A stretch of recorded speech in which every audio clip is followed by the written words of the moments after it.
Welcome back, Freestyle fans. This is part 2 of the Artie interview today. Okay, let me see here. Are we gonna say hi to your wife? Go ahead. Hi, wife. Hi, No, honey. you're supposed to say wife. Hi, wife. Hi, wife. He's here. He's behaving himself.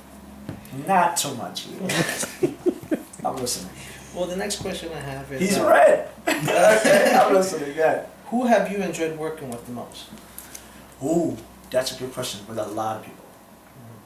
One of the easiest sessions that I had, actually had two very easy sessions that I can have off the top of my head. One was A.B.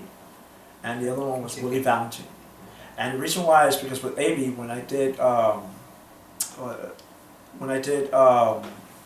song that I had him do, which I wrote it specifically for him and I to do. When he came in, I didn't have a vocal booth. So what we did when we sang the song, my songs escaped my brain. What's the name of the song that we did together? Oh God, Sinful Lies. So when we did Sinful Lies, we actually did this. Sinful Lies. Get out of here. So he did his, and I did my hand under mine. So it was so much fun to work with him on that. And then Willie Valentine, I wrote a song for him, for his wife. It was called How I Love Thee. Oh, I love that song. I saw him. Wow. I saw him staring at his wife. Wonderful hearts. But I saw him staring at his wife one day in a concert, and I think we were up right after his wife. I'm not sure. But I saw him looking at her, and I was like, wow. It just like hit me like a ton of bricks, and I was like, I called him and I said, listen, I got a song, and you gotta sing it because it just, I wrote it and it just makes sense. So I did not know that you wrote that track. Do you know that that's my favorite Willie Valentine track? I wrote and produced it. Wow. Yeah, I wrote and produced it. I had Track to is call him and I needed him to come and I said, I wrote this track and I said, How I Love Thee, and he was like, hey, I like that. And he came in, and it's like two engineers and two producers working together. We didn't even get on each other's nerves. He just got in there and sang. I engineered, because when you're a producer and a singer, it's hard for you to engineer yourself. So, you know, he said he was more comfortable doing just the vocals and not having to worry about the engineering. So that was fun. So those are two that I could really think of that right off the top of the back of my head was so easy and simple to lay down. And Sinful Lies took like about, I think it was 2 hours. Of all those vocals that you hear, it only took 2 hours to do. Willie took like about the same, like about 2 hours. Very professional people, just walked in, and the most thing is to have fun. Exactly. So they came and those are two of the easiest ones I could think about. Wow, out of all of them, wow, that's This is great. too I'm easy. pretty sure they're gonna be happy to hear that. Some of the, and I tell them, so you know, it's not going to be too much of a surprise, but they know. Because every time I see them, I say, you know you're the session I really enjoyed. But one of the sessions that really bugged me out, that really turned me on, is to actually have, I didn't live here, I lived in Brooklyn, so I did A Man with a Dream with Judy Torres. And, Yeah, and that song is... in my living room is this microphone, and I had no booth, and she was pure pro, and came in and did her vocal, one shot, and I put it down on ADAT. That session took like about 2.5 hours, because mainly she just came in and just did it and rocked it. And I did my parts, and then I was humiliated because I was like, how do I sing with this gorgeous woman, and how do I do this with this gorgeous voice? And I finally, after she left, I finally got to put my vocals. After she left. After she left, because I couldn't sing it. I had a big crush on her, and I love her so much. And when she did the vocal, when she left, I was like, okay, cool, got it. So that worked out too as well. That's good. Who was your influences growing up getting you into the music business? That's easy. Sing me a song, I'm the piano man. Wow, really? Sing me a song tonight. For we're all in the mood for a melody. Who else? Come on, the piano man. That's the dude right there. And also, one of my favorites is George Michael's right off the bat. Everybody loves George Michael, and I'll tell you why. Because George Michael wastes no obvious. He uses his breath, he uses his vocals, he uses everything that comes out of his mouth into that vocal, and you feel everything. And that's, when I'm in the studio, I try to get that as well from the artist. Billy Joel, I'm sorry, I should have mentioned his name. Billy Joel and the other one. George Michael.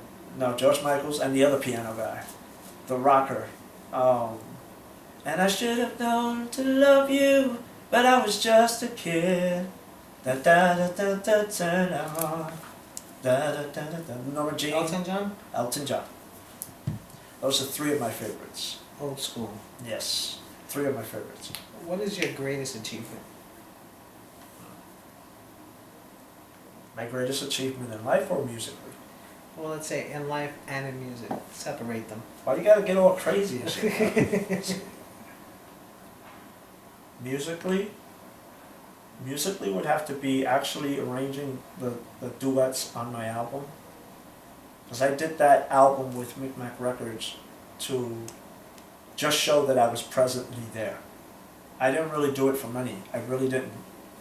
Actually, I didn't get any kind of like huge advance for that. But I did that one just to validate who I was at that point. Not that I needed any validation, because I don't. But I just needed something pressed by a major independent put out at that point, and that was one of my major things. One of my major things in life. The wife that I have now, my children, and the best friend anybody could ever have, Mr. Legit, which I hate very much, but I love him. I love him dearly. If we would have been born together, we would have hated each other. And do you have any regrets in your career? Let's see, well, you're here now. That's messed up. One of the regrets I have in my life, you know I love you. One of the regrets in my life, what do I have? What can I say? I'll tell you what I would say. If I have any regrets, it would be of hurting someone's feelings on purpose. Because I would stay up all night to try to apologize to that person. I would actually do that. I would actually stay up all night, past my bedtime, because I can't sleep. Because I've hurt someone's feelings. And that kills me. That must be my Jesus upbringing. But seriously, to hurt someone like that on purpose, that would be my worst regret. Worst regret. But I don't have any right now. What would you say to the new upcoming artists? Like, what would be some type of knowledge that you would give them? Go nuts. Go nuts. Steve Jobs said it best, be a fool. When I first started in this industry, there was somebody who told me not to jump around, not to curse a lot, not to be, basically telling me not to be me. I like to get up on stage, I like to hop around. If there's a big speaker, I'm going to get on top of that speaker. Because I like doing that, and it's not like I haven't done it. In Orchard Beach, I was on top of a speaker, and that shit was like, ah. But I loved it because I get into the crowd. So be a fool, be a fool. It may just work for you. You understand? And get out there and believe in yourself. If you're hurting yourself, stop. If you're hurting someone else, stop. Get into who you are. It's good to admire your acts or the big shots and stuff, and that's wonderful. But don't do as they do. Do as you feel, and let that happen. Because if not, you're just going to be a carbon copy. Just be crazy. I'm crazy. I'm a nut. I'm a nut. And I definitely want my gorillas in the front when I sing. I don't give a shit what anybody says. I like BBWs. I like them in the front. It's just that crazy. That's who I am.